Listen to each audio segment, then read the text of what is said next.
So let me know if it's just me, but are you not feeling up to Thanksgiving with the family this year? I know I'm not. Let's talk about it a little bit more. So, hello and welcome to Reawaken Your Light if this is your first time. If not, welcome back. I am Elise A. Wiggins, and on this channel, we support moms and caregivers who are experiencing burnout. Um, we're normally live weekly on Mondays here on YouTube for Make It Happen Monday.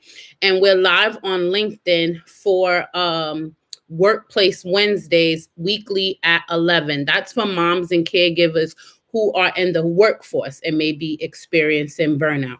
So before I get started, I definitely would like to thank everyone who participated in this week's book club and brunch series and the Freedom Friday. I'm grateful for our partners, the All Ability Seniors Group. They definitely stepped up and stepped out this weekend. We did have a family in crisis. We were able to support this family. Thank you for Englewood Library for allowing us to utilize the space so that we can support families in need.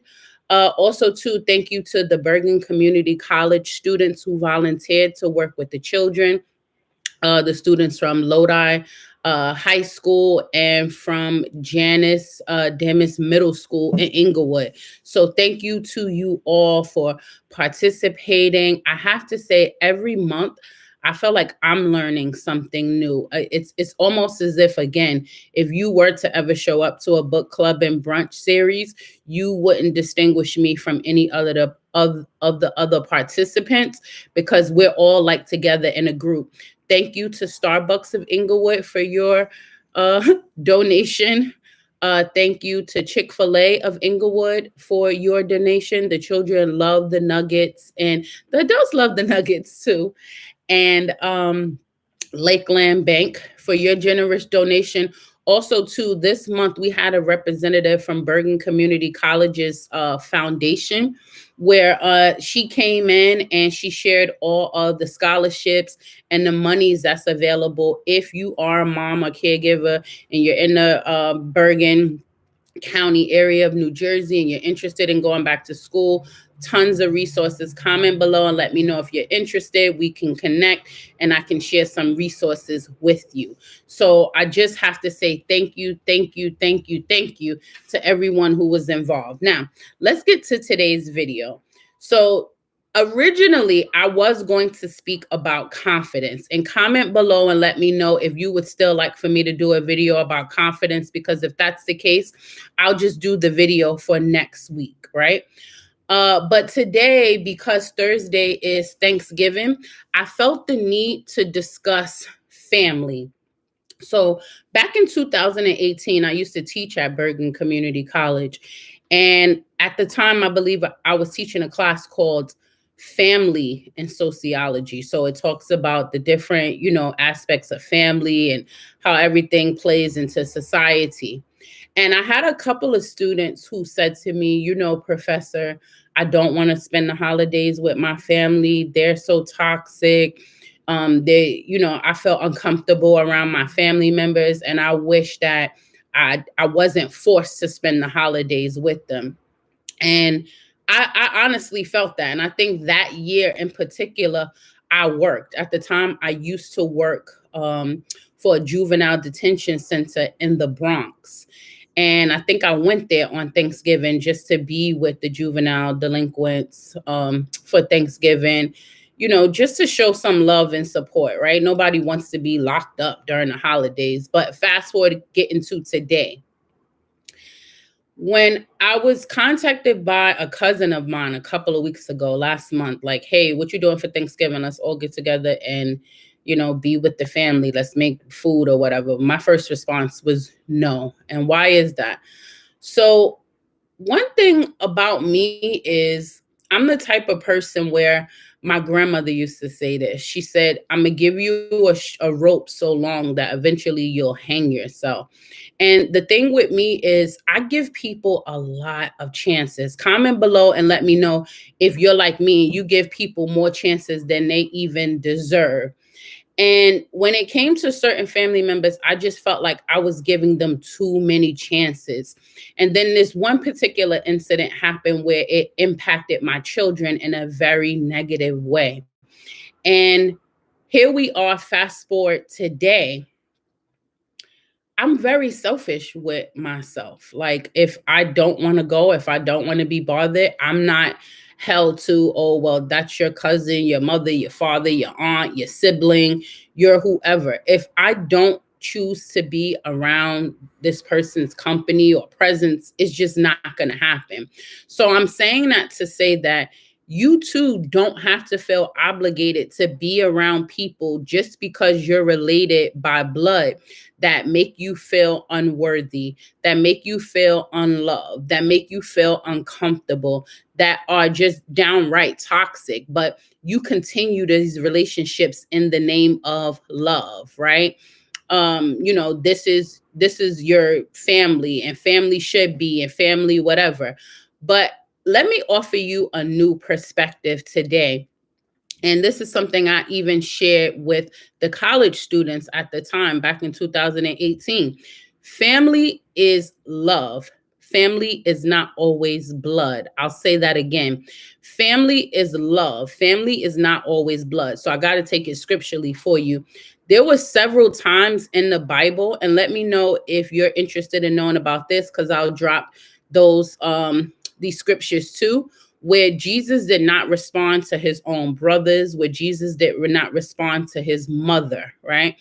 And, you often hear the expression, what would Jesus do? Because a lot of people, when they try to say like, oh, if you're a Christian, then Jesus would do this. And there was a time where Jesus was like, you know what, deuces, I'm out. He would go to places and he wouldn't even heal people, even if they were sick, because they did not have faith. There's a time and a space where you have to stop. You have to stop going around the people that hurt you in the name of holidays. You have to stop going around the people who torture you and make you feel bad in the name of this is my family. There gets to a point where you have to have some level of self-respect. You have to have some level of, I love myself enough to know that I will no longer allow anyone to treat me this way. I will no longer tolerate anyone disrespecting me in the name of, oh, that's just how this person is, or we were just playing, or we were just having fun, right?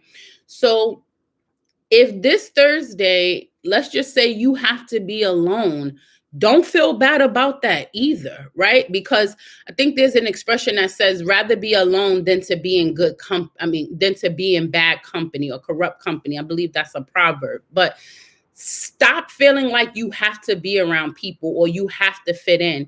Even these people who perpetually hurt you, who perpetually take your presence for granted, who sometimes maybe only contact you when you need something, when they need something, because you're the person in the family that most likely will get things done.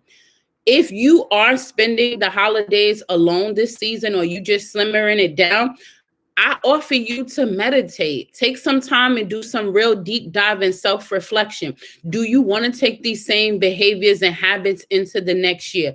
Do you want to continue going on and being around people who make you feel a certain way, but because you don't want to be lonely, you're going to tolerate this? Like, there has to come a point where you're like, you know what, whatever your name is, right? Look yourself in the mirror and you're saying enough is enough. I'm not going to tolerate that this year. So I'm not going to make this video too long, but I definitely just wanted to share my thoughts on getting together as a family with the holidays coming up.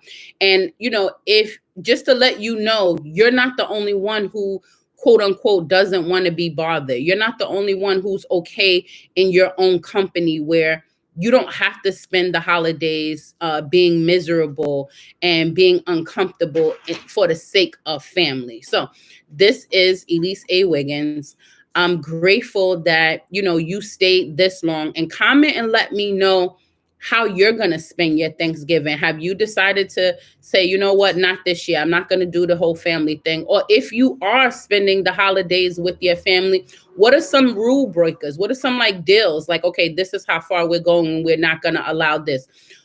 Tell me some strategies you're going to use. Say, for instance, if you don't have children yet and you're single and your family is going to bring up, well, when are you going to get married, or when you're going to have kids, or when you're going to do this, and these are all uncomfortable topics that you really don't want to discuss, what strategies are you going to use? Comment below and let me know. So again, just grateful that we could spend this time together. And, even the fact that we're alive, right? We got to remember Thanksgiving is really about, well, the American tradition of it, right? Is being grateful. But know that you can be grateful every single day. You don't have to wait for a day on a calendar to say, hey, this is the day that I'm going to be grateful. You can be grateful for what's happening every day. So we're live every Saturday for Masterclass. We're not going to be live this week because of the holidays. However, if you are interested in working with me individually, I do have a couple of slots open. I put the link in the description. It's the last one, Meet With Me Weekly. And, we just go over whatever it is that you want to discuss, especially if you're interested in getting 2024 off to a right start. Let's start today. Let's start now. I'm here. I'm willing to work with you. I'm willing to help you. Let's go. So, as always, don't wait for a leader. Become one. This is Elise A. Wiggins. God bless.